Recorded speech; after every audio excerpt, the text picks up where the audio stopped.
Olá pessoal, sejam bem-vindos ao canal Entre Linhas. É o momento de nós explorarmos as entrelinhas da lição da Escola Sabatina. Pessoal, nós estamos no Entre Linhas de Férias e hoje já estamos no segundo vídeo dessa série de 3 estudos que estamos estudando o amor e a justiça de Deus. Hoje nós vamos estudar o amor da aliança. Hoje nós estamos aqui na praia de Itajaí, em Santa Catarina, visitando um querido pastor, pastor Miguel Santos, que foi nosso pastor lá em Campo Mourão e agora está atuando aqui, sendo discípulo do Senhor. Muito bom estar na presença dele, com os amigos, com a família e também com vocês, né pessoal? Nós deixamos de gravar aqui a segunda lição dessa série, beleza pessoal? Teremos a participação aqui do Alexandre, do Marcos André e a minha participação aqui também lá no final com as perguntas para discussão. Nós vamos aprender na lição de hoje, pessoal, novas definições aqui sobre o amor, entender um pouquinho mais sobre o ágape, que às vezes a gente usa, né, de uma forma que o autor da lição nos traz aqui outras perspectivas. Então, beleza? Não se esqueça de se inscrever, deixar seu joinha aí e também acionar o sininho para receber sempre os alertas aí quando um novo vídeo for lançado, beleza? Então, chega de introdução e vamos para a lição.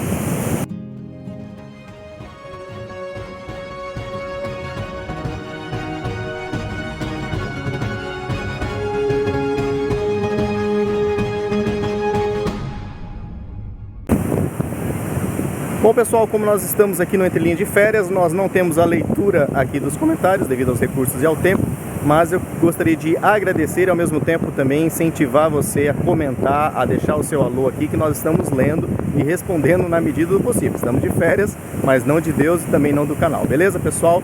Vamos iniciar assim esse momento mais espiritual com uma oração num lugar novamente tão bonito como esse. Oremos? Senhor Deus, nosso Pai, nosso Criador, obrigado, Senhor, porque o Senhor nos deste o privilégio de estarmos na presença de amigos, de fazermos amizades verdadeiras ainda nessa terra. Obrigado também pelos familiares, Senhor, e obrigado pela Tua Palavra que nos une, Senhor. Obrigado por esse lugar tão belo que podemos estudar a Tua Palavra e que cada ouvinte seja um multiplicador desse amor. Em nome de Jesus, oramos. Amém. Então, chega aí, Alexandre, agora é com você. Olá pessoal do canal Entre Linhas, segunda lição do trimestre, mas a primeira lição inteiramente em 2025. Lição que tem sido muito bonita, gostei da lição 1, acredito que vocês estão gostando também pelo que andei olhando nos comentários. O título da lição em geral é o amor e a justiça de Deus.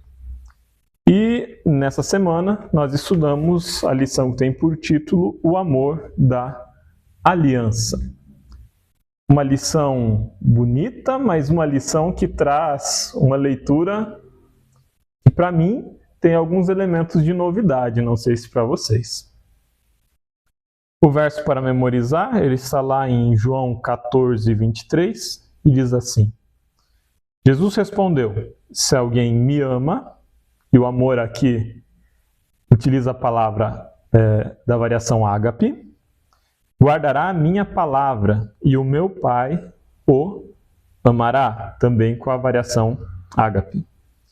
E viremos para ele e faremos nele morada. João 14, 23. Por que eu fiz questão de assinalar aqui que o verbo usado é uma variação do ágape? É porque o autor da lição, ele vem apontando aqui como a gente tem uma compreensão popular na igreja e no meio cristão em geral, que não entende bem a distinção entre os amores filéu e ágape. Nós normalmente afirmamos que o amor ágape é o amor de Deus, um amor absolutamente desinteressado e altruísta, e que o amor filéu é o amor da amizade, do companheirismo, da parceria, um amor mais emocional. O autor da lição ele vem apontando primeiro que o ágape não se refere apenas ao amor de Deus. Segundo, que Deus também nos ama filéu, isso é uma coisa que eu não sabia. E tem ali em João 16, 27, né? O próprio Pai os ama, visto que vocês me amam. E a palavra ali é filéu e não ágape. Não sabia disso. E o terceiro elemento que é novidade em termos aqui, né, é que o amor de Deus não é unilateral, mas profundamente relacional. A gente entende isso, que Deus nos chama para uma relação, para um relacionamento. Só que a lição ela procura ressaltar de que faz diferença para Deus se os seres humanos refletem ou não o seu amor. Então, apesar do amor de Deus ser um amor generoso, desinteressado, ser um amor de entrega em absoluto, esse amor, ele aguarda, ele anseia por uma resposta e faz sim diferença para Deus qual é a resposta que nós damos. A grande novidade para mim aqui é que Deus nos ama filéu também e de que nós podemos amar ágape. O amor ágape, ele aponta-se aqui como uma dimensão superior do amor, um amor baseado numa escolha, de escolher amar. E o amor filéu, ele se reflete aqui num sentimento, numa questão menos racional e mais relacional. E nós devemos amar das duas formas, e Deus nos ama das duas formas. Para mim isso foi uma novidade. Eu admito aqui meu conhecimento muito limitado sobre essas questões, sobre o grego, então não consigo fazer digressões muito mais profundas, mas admito que isso dessa lição tem sido interessante e que a lição dessa semana me surpreendeu nessa questão de sábado. A lição de domingo, né? O título dela, domingo dia 5 de janeiro, o eterno amor de Deus. Nós temos ali um texto já muito conhecido, João 3,16, porque Deus amou o mundo de tal maneira que deu o seu Filho unigênito, para que todo aquele que nele crê não pereça, mas tenha a vida eterna. E o amor aqui é ágape. A palavra utilizada nesse texto é ágape. Então a Bíblia ela vem trazendo, no Evangelho de João, que Deus nos ama e enviou Cristo para morrer em nosso lugar, para nos resgatar por causa desse amor. Salmos 33,5 fala que ele ama a justiça e o juízo, e que a terra está cheia da bondade do Senhor. Depois, Salmo 145,9 diz: o Senhor é bom para todos, e as suas misericórdias são sobre todas as suas obras. Acho interessante a gente entender aqui que a terra está cheia da bondade do amor de Deus, e que o amor de Deus e as suas misericórdias são sobre todos. Então, um primeiro aspecto aqui do amor de Deus é a gente compreender como o amor de Deus é amplo a ponto de acolher a toda a humanidade. E para além da humanidade, cada animal, cada planta, o planeta, o universo vibra do amor de Deus. Eu me lembro sempre daquela última passagem do livro Grande Conflito, passagem belíssima, em que o universo, a natureza, todas as coisas animadas e inanimadas proclamam que Deus é amor. A gente segue para a questão 2, ali nós temos mais alguns textos. O texto de 2 Pedro 3, versículo 9, diz assim: o Senhor não retarda a sua promessa, mas ele é longânimo para conosco, não querendo que alguns se percam, senão que todos venham ao arrependimento. Outro texto, Timóteo 2,4, 1 Timóteo. Ele quer que todos se salvem. E depois Ezequiel 33,11. Deus fala: não tenho prazer na morte do ímpio, mas em que ele se converta e viva. Então, Deus ama a todos, Deus ama ao pecador, Deus ama ao ímpio, Deus me ama, Deus quer o meu arrependimento. Um aspecto que é muito presente nessa lição dessa semana é qual a nossa resposta ao amor de Deus, porque Deus espera de nós igualmente uma resposta. O Senhor não retarda a sua promessa, Ele não quer que nenhum se perca. Qual que é a resposta que Ele espera? Que todos venham ao arrependimento. Em 1 Timóteo, que todos se salvem. Em Ezequiel 33, que se converta, que o ímpio se converta e viva. Então, o amor de Deus, ele não é um amor que vem destituído de expectativa. Deus ama desinteressadamente? Sim. Deus ama apesar de nós mesmos? Sim. Deus ama de uma forma que nós somos incapazes de amar e de compreender. Porém, esse amor, ele é um amor que vem acompanhado de expectativa. Deus espera uma resposta a esse amor, e a resposta é o arrependimento, a confissão dos pecados e a conversão para uma nova vida. Jeremias 31:3 tem um outro texto lindíssimo que diz assim: com amor eterno te amei, por isso, com benignidade ou com bondade te atraí. O amor de Deus, ele nos atrai para a salvação. Que texto bonito!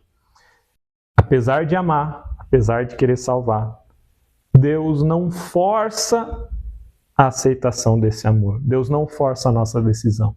Ele espera pacientemente. Então, nós temos ainda a autonomia de decidir como responderemos a esse amor.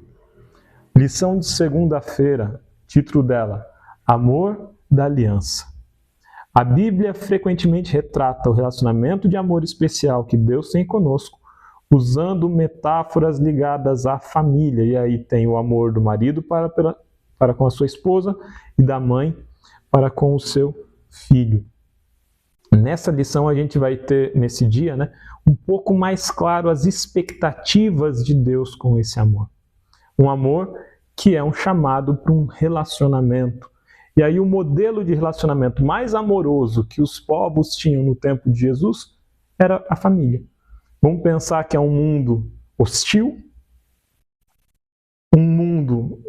esse mundo aqui do tempo de Deuteronômio, do tempo do Êxodo, dos tempos do Antigo Testamento, mas também nos tempos do Novo Testamento era um mundo vil, um mundo de muita maldade, de muita violência, de muita insegurança.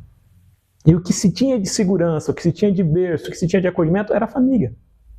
As famílias eram as unidades fundamentais da vida. As pessoas viviam dentro da família, dentro do clã. E aí, nessa relação de dependência, de interdependência, é que Deus vai buscar o exemplo para, no texto sagrado, apresentar o seu amor. O amor do marido para com sua esposa e da mãe para com o seu filho. O texto de Deuteronômio 7, versículos 6 a 9, é um texto muito legal. E a gente pode ir entendendo versículo a versículo, lá na questão 3 da lição de segunda. O versículo 6 fala da caracterização do povo. És povo santo. O Senhor escolheu você entre todos os povos da terra. Então, o verso 6 fala um pouco do caráter do povo. Um povo separado. Santo quer dizer aqui separado, escolhido para um propósito específico, para um ministério. O Senhor te escolheu entre todos os povos. O que torna esse povo especial? É o fato de o Senhor o ter escolhido. Agora, verso 7 vai tentar questionar por que Deus escolheu esse povo. O 7 e 8 vai ter essa resposta. O 7 na forma da negação e o 8 na forma da afirmação. O 7 vai negar que foi um atributo próprio do povo. Diz assim: não por atributo seu. Então, és povo santo, o Senhor te escolheu. Verso 7. Não por um atributo seu. Não por causa do seu número, porque vocês não eram o povo mais numeroso. A gente poderia seguir, não era o mais numeroso, não era o mais santo, não era o mais bonito, não era o mais perfeito, não era mais educado, não era mais inteligente. Vocês não tinham um atributo próprio que lhes fizesse ser escolhido. Importante isso. Por que Deus te escolheu? Ó, Israel aqui, verso 8. Mas escolheu porque vos amava e para guardar a aliança dos vossos pais. Então Deus escolheu por causa de um atributo que lhe era próprio enquanto divindade, por causa da sua relação com Abraão, Isaac e Jacó. Não é porque o povo é bonzinho. Deus escolhe o povo porque Deus ama o povo e Ele espera uma resposta desse povo. Esse amor de Deus, ele é dado voluntariamente. Ele é dado de graça, ele é dado de forma imerecida, mas ele vem acompanhado de uma expectativa de resposta. O que Deus espera agora como resposta a esse amor? A gente encontra lá no verso 9. Saberás que o Senhor teu Deus é fiel e guarda a misericórdia até 1000 gerações. Então, primeiro, Deus escolhe um povo, não porque esse povo tinha algum atributo, mas porque Ele ama, e ao escolher o povo, Ele espera que o povo reconheça o caráter da superioridade moral, do amor, da grandiosidade, da fidelidade de Deus a uma aliança. Lembra da ideia do amor na família? Então há uma aliança, há um acordo, há um pacto, há um vínculo, há um contrato que vem acompanhado desse amor. Ele é fiel e guarda a misericórdia até 1000 gerações. De quem agora? O que ele espera como resposta? Que a gente saiba que Ele é o Senhor, que Ele é Deus, que Ele é fiel, que Ele guarda a misericórdia e que nós o amemos e que nós guardemos os seus mandamentos. Então Deus espera de nós, primeiro, amor. Deus anseia que a nossa resposta ao seu amor seja amor. Que a gente ame Ele. Deus quer ser amado por nós. O amor espera uma resposta, mesmo o ágape. Já parou para pensar que Deus está ansioso para que você diga que o ama? Que Deus espera pacientemente a sua decisão de entregar o seu coração e a sua vida para Ele, porque Ele te ama e Ele quer o seu amor?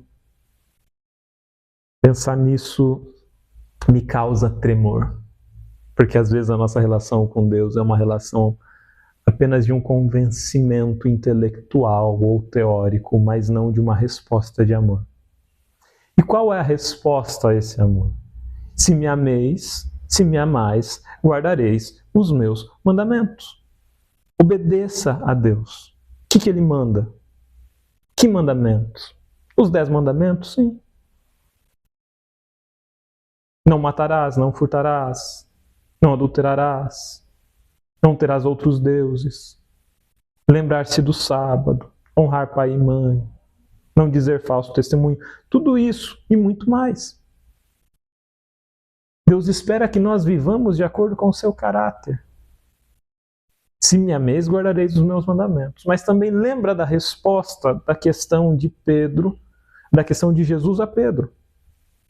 Pedro, tu me amas? Apacenta as minhas ovelhas. Eu também amo as outras ovelhas.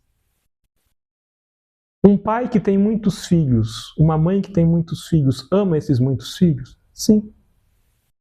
É feliz quando esses filhos lhe amam e lhe obedecem? Sim. E é muito feliz quando esses filhos manifestam amor, paz, harmonia, acolhimento, carinho, uns para com os outros. Tu me amas? Apacenta as minhas ovelhas. Manifeste amor ao próximo. Isso é amar a Deus. Isso é guardar também os mandamentos de Deus. O constante amor divino é a base dos relacionamentos humanos. Jamais conseguiremos igualar esse amor.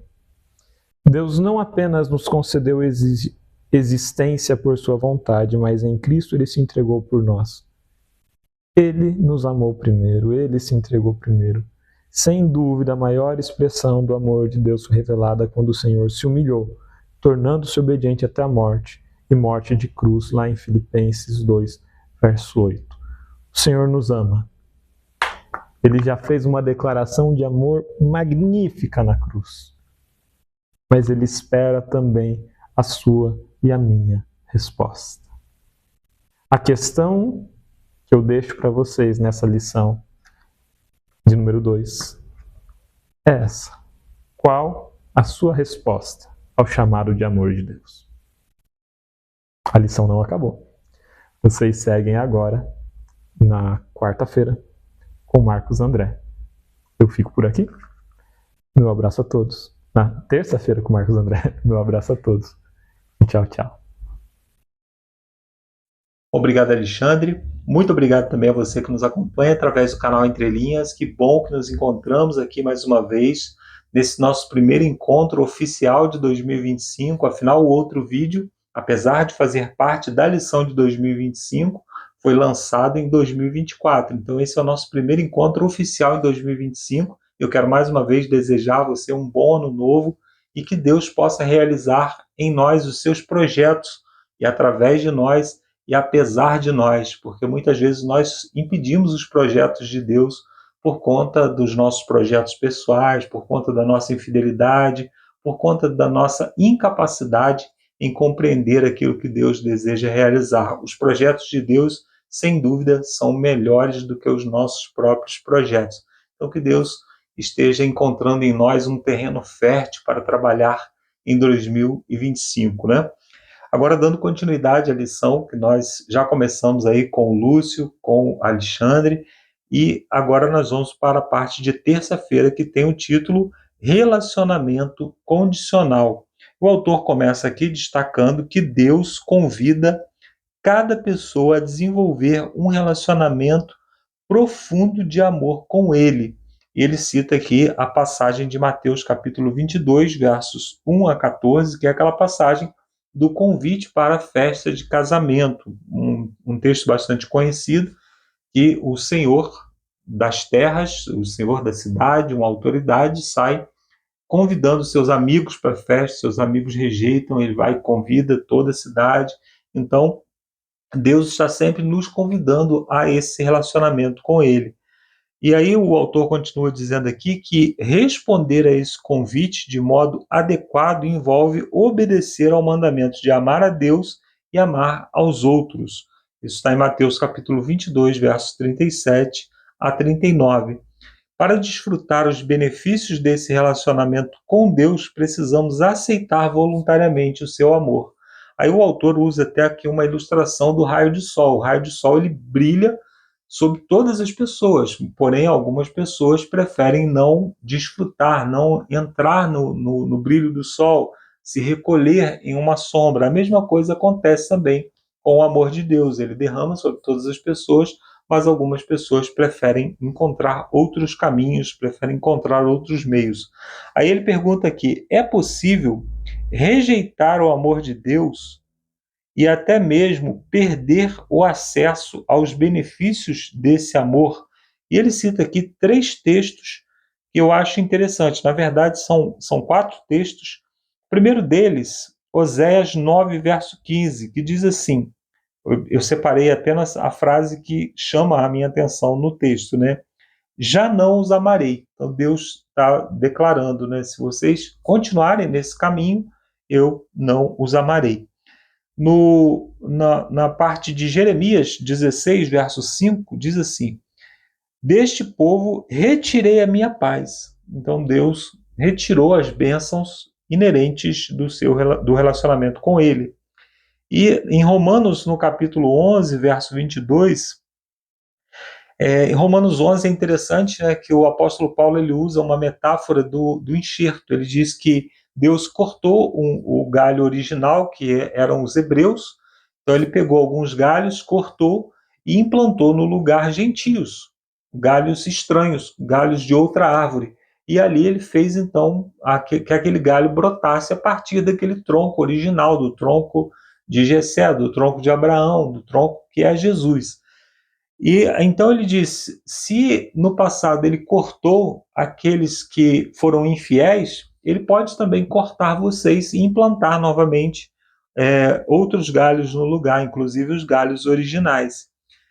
E em Judas, no capítulo...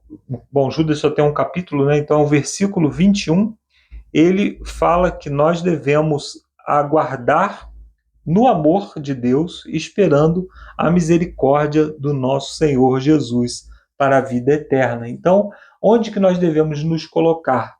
No campo da misericórdia de Deus, no campo do amor de Deus. E aí o autor continua dizendo que os benefícios do relacionamento de amor de Deus estão condicionados à resposta humana. Então, o amor de Deus ele é incondicional, ele é fornecido incondicionalmente. Agora, a nossa resposta e o quanto nós vamos desfrutar desse amor depende do nosso relacionamento com Ele, depende do quanto nós estamos dispostos a receber daquilo que Ele nos dá. É um pai que educa um filho. O filho pode ou não responder positivamente à educação dos pais. A mesma coisa acontece conosco. Então Deus determina na sua palavra como nós devemos agir, como nós devemos nos relacionar, como nós devemos nos relacionar com Ele, como que nós devemos comer, como que nós devemos nos vestir, como que nós devemos nos portar diante das autoridades. Cada pessoa decide por si mesmo se vai entrar nessa aliança, se vai entrar nesses benefícios que Deus nos dá oferecendo a sua sabedoria. Eu sempre cito o exemplo nos meus estudos de quando Deus dizia que se alguém tivesse uma ferida persistente na pele, ele deveria ser afastado do restante da família. Nós sabemos sobre contágio, hoje nós sabemos sobre as doenças contagiosas. No passado eles não sabiam disso, mas a ordem de Deus é para que essa pessoa fosse isolada em uma espécie de quarentena. Alguém poderia dizer assim, não, eu não vou isolar o meu pai, que sustentou a família toda. O que acontecia com aquela família? Todos iriam se contaminar com aquela doença. Então, quando nós desobedecemos uma ordem de Deus, mesmo sem compreender o motivo pelo qual Deus está nos pedindo, Ele está nos pedindo aquilo por amor. Então, desfrutar do amor de Deus é quando nós entendemos aquilo que Ele espera de nós e nós cumprimos aquilo que Ele espera de nós. Então, o autor diz aqui o seguinte, que em Oséias, no capítulo 9, verso 15, Deus diz a respeito do seu povo, não mais os amarei. Contudo, é importante lembrar que no mesmo livro ele declara sobre o seu povo, eu os amarei com generosidade. Então, o amor de Deus era generoso, ele não tinha por que reter o seu amor. Porém, quando o texto se refere ao amor de Deus não mais estando disponível para eles, segundo o autor aqui, não pode significar que Deus deixa de amar completamente seu povo, mas que os benefícios do amor de Deus não estão mais disponíveis para o povo. Então o autor diz aqui que parece que existe uma contradição, porque Deus fala que ama generosamente, depois ele diz que não ama mais, que não vai mais amar o seu povo, mas na verdade ele está se referindo então a um aspecto do seu amor e não ao seu amor incondicional. Então Jesus disse aos discípulos, aquele que tem os meus mandamentos e os guarda, esse me ama.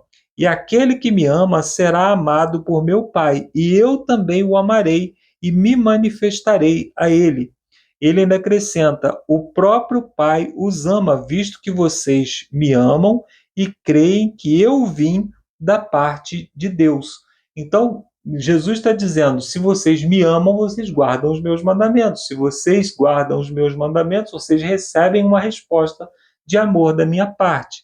Essa resposta não é uma troca, mas sim os benefícios que advêm da aliança com Deus. Existe uma diferença entre aliança e promessa. Promessa Deus faz incondicionalmente. Por exemplo, o retorno de Jesus é uma promessa, não é uma aliança. Ele vai voltar. Isso não depende da nossa resposta a ele. No entanto, existem promessas na Bíblia que são condicionais. Condicionais à obediência, condicionais ao relacionamento com Deus. Em Gênesis, no capítulo 8, por exemplo, Deus diz assim, eu vejo que o homem é mau, o homem é sempre ruim, o desejo do coração do homem é ruim.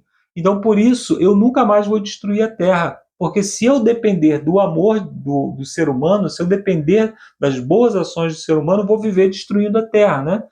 Parafraseando o que ele estava dizendo. Aí no capítulo 9, ele faz uma aliança. Então no capítulo 8 é uma promessa.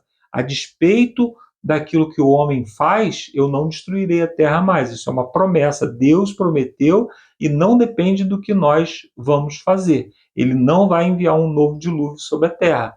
O homem é mau, continuará sendo mau e Deus não vai destruir a terra por conta da maldade humana. Aí no capítulo 9, ele faz uma aliança. A aliança ele já exige algo em troca. Ele fala da alimentação, ele fala de como eles deveriam se relacionar, ele fala de aspectos ali da vida humana, como, por exemplo, não matar, não derramar sangue inocente. Então, tudo isso foi requerido por Deus dentro do aspecto da aliança. Então, promessa é quando Deus oferece alguma coisa incondicionalmente. O amor de Deus é uma promessa. Ele ama, enviou o seu Filho para que todo aquele que nele crê não pereça, mas tenha vida eterna. Então isso é amor. Ele faz porque faz parte do caráter dele. E o que é a aliança? A aliança são os benefícios que nós recebemos ao crer. Ele diz, para todo aquele que nele crê. Então Deus oferece seu Filho a todo mundo. Aí alguns vão crer, outros não. Alguns vão receber luz, outros não. Alguns vão rejeitar Jesus e, portanto, não vão desfrutar daquilo que ele ofereceu. Então, a resposta que nós damos ao amor de Deus diz se nós queremos ou não desfrutar daquilo que Deus está nos oferecendo. Então, a manutenção dos benefícios do relacionamento salvífico com Deus depende de aceitarmos o seu amor. Então, é isso que o autor está tentando nos colocar aqui, né? Isso não significa que o amor de Deus acaba. Isso significa simplesmente que eu não quero desfrutar. É como se eu tivesse endividado, alguém fosse lá, depositasse um dinheiro na minha conta, e eu não fosse lá sacar e continuasse endividado. É o que acontece com aqueles que não aceitam o pagamento de Jesus. Jesus morreu para pagar os nossos pecados, mas algumas pessoas não aceitam esse pagamento e preferem pagar por si mesmos, algo que é impagável, né? E aí o autor termina aqui perguntando como as pessoas podem ver e experimentar o amor de Deus, quer o retribuam ou não. Apesar da existência do pecado, o mundo natural ainda revela o amor de Deus. Lá em Mateus capítulo 5, versos 45, na verdade é do 45 ao 48, ele fala do amor de Deus, ele fala que nós devemos amar como Deus ama. Como Deus ama? Aqueles que não merecem. Ele ama a pessoa independente dela merecer ou não. Aí ele diz assim, ele faz nascer o sol sobre justos e injustos. O que ele está dizendo? Ele está oferecendo as suas bênçãos naturais a todas as pessoas. Não importa, você não vê a chuva caindo até um certo ponto e quando chega na lavoura de alguém que não serve a Deus, ela pula e vai cair lá na frente. Não, a chuva cai para todos, o sol vem para todos. Porém, existem benefícios maiores que os naturais, que não são tão comuns assim para todas as pessoas. Então, Deus, ele deseja dar o bem a todas as pessoas e oferece voluntariamente o bem a todas as pessoas. A recepção do bem depende de nós. Na parte de quarta-feira, misericórdia perdida. Então, o amor de Deus é eterno e sempre imerecido. Não há nada que nós possamos fazer para merecer o amor de Deus. Isso é claro. Aquilo que nós poderíamos fazer, nós não sabemos fazer, que é obedecer a Deus, guardar os seus mandamentos, ser fiel à sua palavra. Então podemos aceitá-lo e rejeitá-lo, mas isso ocorre apenas porque Deus nos ama voluntariamente, com o seu amor perfeito e eterno, antes mesmo de fazermos qualquer coisa, né? Jeremias 31, verso 3. O nosso amor por Deus é uma resposta ao que recebemos mesmo antes de pedirmos.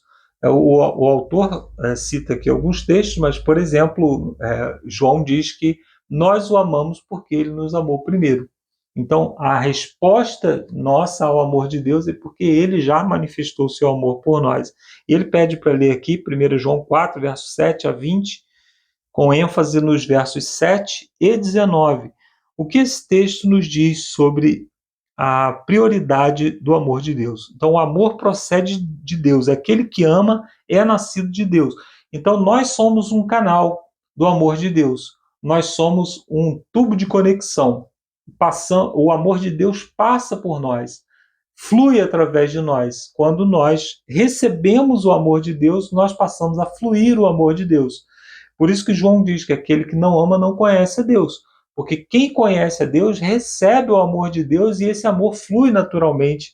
Tanto que as pessoas que foram recebidas por Deus, por Jesus, lá em Mateus, no capítulo 25, elas se questionam quando foi que nós fizemos isso em teu favor ou em favor do próximo. No caso, ele está dizendo ali, né? Sempre que vocês fizeram a um desses meus pequeninos. E eles se questionam quando, ou seja, eles não produziram obras salvíficas voluntariamente. Eles não falam, olha, agora eu preciso fazer isso para me salvar, eu preciso fazer isso para agradar a Deus. Não, eles faziam naturalmente porque o amor de Deus estava fluindo através deles. Então nós o amamos porque ele oferece o seu amor. O amor é um atributo de Deus que ele nos dá e esse amor flui através de nós. Se você quiser saber se você tem um relacionamento com Deus, é o quanto você ama as pessoas, o quanto você faz obras como que eu poderia dizer? Obras involuntárias, sem pensar. Então, quando você ajuda a pessoa, quando você está disponível para as pessoas que estão necessitadas, isso significa que o amor de Deus está fluindo através de você de uma maneira que você nem compreende. Então, você compreende racionalmente que aquilo não é seu, não é algo que você faria naturalmente, e aí você começa. Isso se manifesta em todas as coisas, tanto no amor ao próximo quanto no amor a Deus, que se manifesta através da obediência, né? Então, quando nós olhamos para nós mesmos e falamos, isso não é natural, eu não sou obediente desse jeito, eu não sou amoroso desse jeito, é Deus que está operando em você. Então, é uma forma de avaliarmos o nosso relacionamento com Deus. E aí o autor continua falando aqui da parábola, né, da parábola do servo em Mateus capítulo 18, versos 23 a 35, ele fala da parábola do servo que teve a sua dívida perdoada. E ele nos diz aqui que o servo ele devia 10 mil talentos e um talento levaria 6 mil dias para ganhar, um talento só. E ele devia, então, 10 mil talentos, o que nos leva a uma conta simples que ele precisaria trabalhar 200 mil dias para poder pagar essa conta, ou seja, o servo jamais conseguiria pagar essa dívida. E aí, quando outra pessoa que devia um pouco menos para o servo, que era conservo dele, né, ele não perdoou, ou seja, ele não manifestou o mesmo grau de justiça que ele recebeu do seu senhor. Então, quando o servo perdoado se recusou a perdoar a dívida muito menor, apenas 100 denários, de um dos seus conservos, ele o lançou na prisão por causa da dívida. O Senhor ficou indignado e anulou o seu perdão. Então, se nós não permitirmos que o amor de Deus flua através de nós, se nós fechamos a torneirinha, o amor não vai fluir, né? O amor não vai mais estar disponível. Embora a compaixão, isso se manifesta também na capacidade de perdoar, né? Nós perdoamos assim como nós temos perdoado os nossos devedores. E o perdão é perda, né? É porque nós nunca estamos dispostos a perder, mas o perdão é perda. A própria palavra diz, é perdão.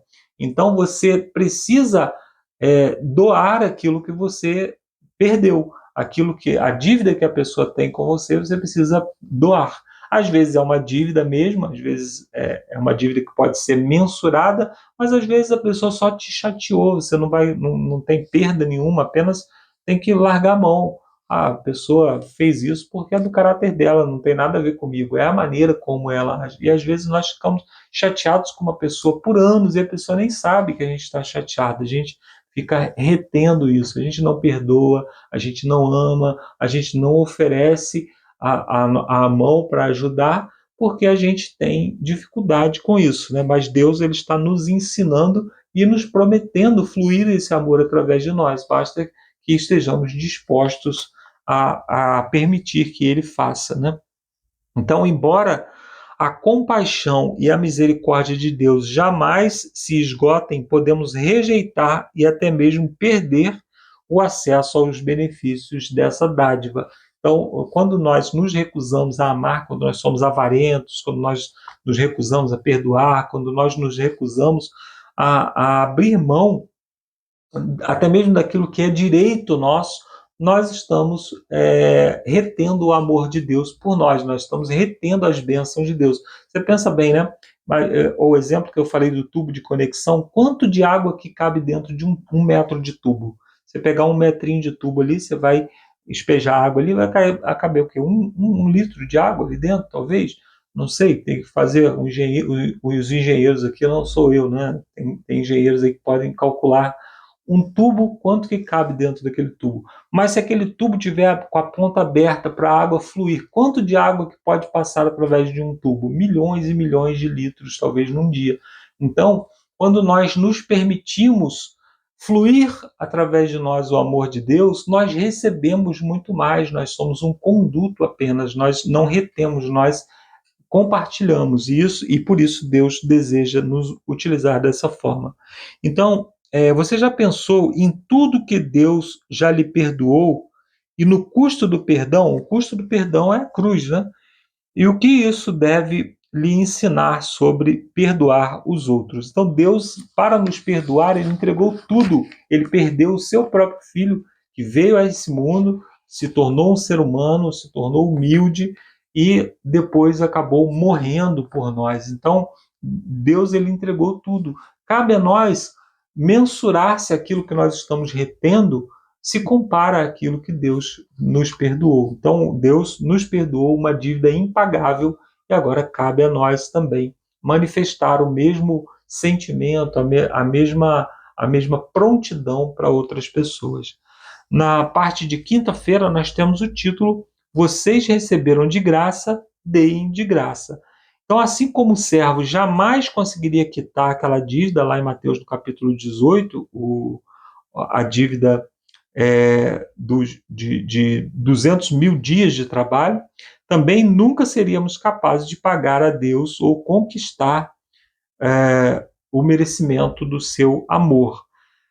O amor de Deus, então, é imensurável, por isso nós não podemos fazer nada com as nossas capacidades para alcançá-lo.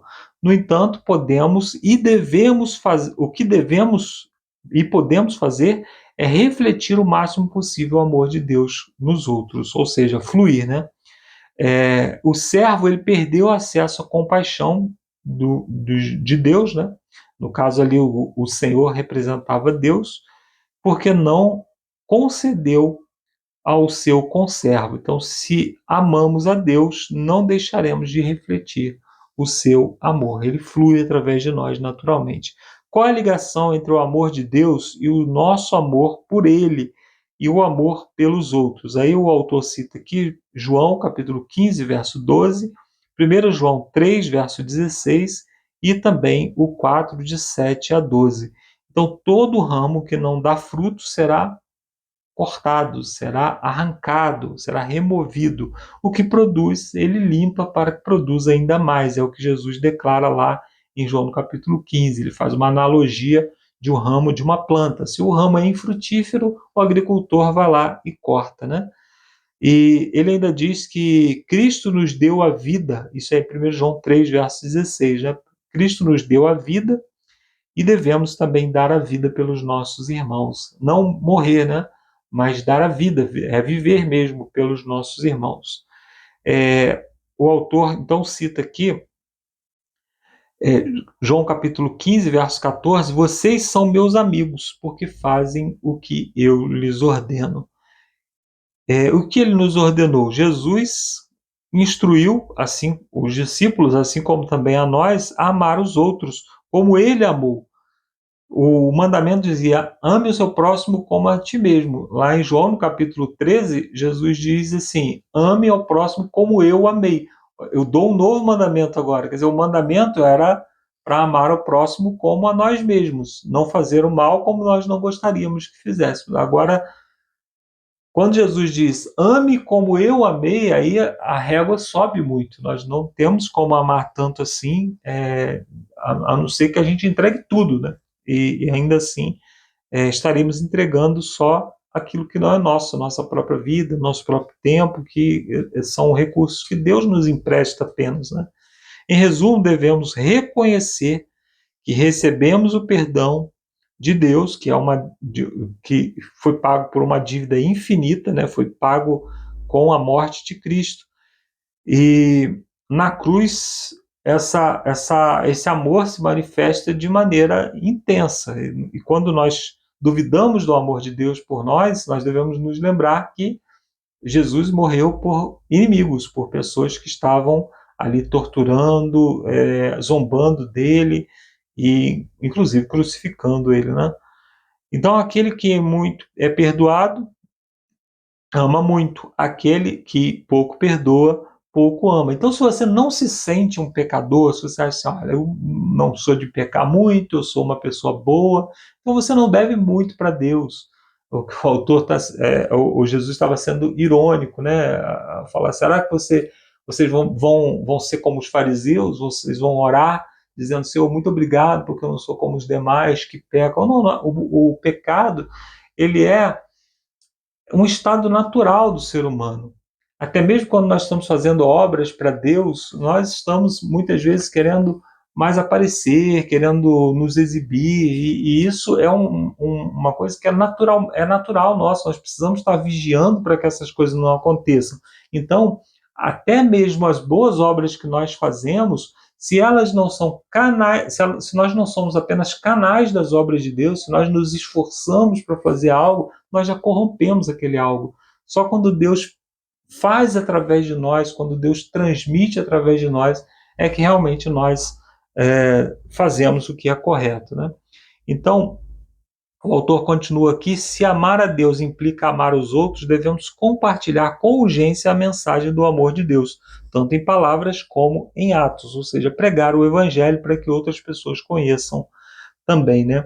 Então, uma criação inteira diferente desse mundo que está profundamente marcado e devastado pelo pecado e pela morte, ambos frutos dolorosos da rejeição a Deus. Então, ele está dizendo, né, que a Terra ela é um exemplo daquilo que acontece quando rejeitamos a Deus. A Terra ela está sendo devastada pelo egoísmo, por aquilo que nós como nós nos afastamos de Deus. Enquanto Deus, aquele que está ligado a Deus, ele serve, ele pensa no próximo, ele oferece ao próximo. Nós que estamos desligados de Deus, os anjos, quando se apresentaram para João lá em Apocalipse, dizem: eu sou conservo seu, ou seja, eu sirvo ao teu lado, eu estou aqui para servir. Esse é o propósito do céu, esse é o espírito do céu. E nós, seres humanos, nós queremos para nós queremos ser servidos, nós queremos ocupar os primeiros lugares, nós queremos que as pessoas nos obedeçam, nós queremos reter, nós queremos ter muito, possuir muito, e até quando nós damos, né, nós damos daquilo que sobra, ou então nós nos vangloriamos por estar dando, né, tiramos lá uma selfie para mostrar que estamos doando alguma coisa. Que ações você pode realizar para amar a Deus amando os outros, mostrando às pessoas que o amor de Deus, mostrando às pessoas o amor de Deus e convidando-as a desfrutar das promessas de vida eterna? Então, amar o próximo, ainda que ele não mereça. É assim que Deus nos ama. Aquela pessoa que não... Tem uma frase que eu acho que é de Madre Teresa de Calcutá, né, que ela diz que algumas pessoas merecem o nosso amor, outras pessoas precisam do nosso amor. Tem pessoas que nos agrada amar, né? Porque são pessoas boas, são pessoas que fazem o bem para nós, mas e como que nós amamos aquela pessoa que nos maltrata, que não quer receber nada da gente, que quando recebe de zombaria e tal? Então, essa pessoa precisa do nosso amor, ela ainda não entendeu sobre o amor, e a única forma que você tem de falar de amor é amando. A forma que Deus teve de nos falar de amor, João 3,16, foi oferecendo o seu filho, foi doando o seu filho. A mesma coisa somos nós. Nós podemos amar as pessoas, independente delas merecerem ou não. Essa é a essência do amor de Deus. Ele ama aquele que não merece. Então, que Deus nos abençoe e que possamos ser canais da bênção de Deus, possamos receber a bênção de Deus para desfrutar essa bênção para outras pessoas, para que outras pessoas recebam aquilo que nós...